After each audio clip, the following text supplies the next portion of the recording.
We're going to finish up with part 7, which is the chemical bonds. So when you look at chemical bonds and energy, we've kind of seen this slide before. Energy is always released during the formation of chemical bonds. It has a negative value. It is exothermic, because energy is always given up. Thermic, okay? Energy is always required or needed during the breaking of chemical bonds. The energy is positive. That means it is endothermic, which makes perfect sense if you think about it. To break bonds, it takes energy, and if you're putting them together, you should go to a lower energy as you go. Now, the reaction enthalpies are based, this is actually chapter 5, on this text, are based on formation. Delta H of reaction is equal to the sum of the products minus the sum of the reactants. But when you're looking at bond energies, you're looking at the sum of the bonds broken versus the bonds formed, okay, added together. So remember, if they're broken, they're going to be positive. If they're formed, they're going to be negative. So you just total up the signs. Now, watch out for the signs, positive and negative. Watch out for the number of bonds. For example, if you're given the molecule of water, it has 2 hydrogen-oxygen bonds in the molecule. And you need to worry about the kind of bonds, because carbon-oxygen single bond has different energy than carbon double bond.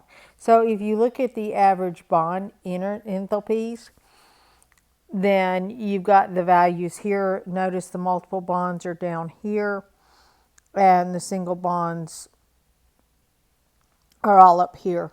So what you would do is, if they're formed, they're negative. If they're broken, then they're positive. Now, remember we talked about the fact that the stronger the bond, triple bond, if you go back, that triple bond here, you have a double bond, you have a triple bond, and the single bond is up here. So as you go up in bond energy, the energy increases, but the bond length decreases. So as you increase the bond order, then your increase energy, decrease length as you go. And these values you don't have to memorize. If you need them, they will be given to you.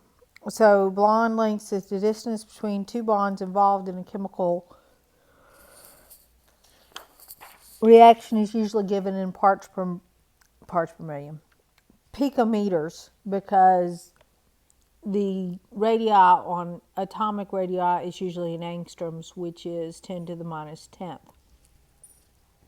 So it's the sum of the covalent radii together. So remember, we talked about this before. Here's your nuclei, and it's shared. So basically this distance here is the 2 radii added together. It's a function of the number of bonds. So the bond length decreases with increasing number of bonds, whereas the bond strength is opposite. So if you'll notice here, your length is going to increase as your energy drops here for these species as we go. This brings us to the end of chapter 8. We will continue on with starting with the Lewis structures again in chapter 9, but we'll take it into shapes as we go. So focus on making sure that you understand how to produce good Lewis structures before you start the next chapter.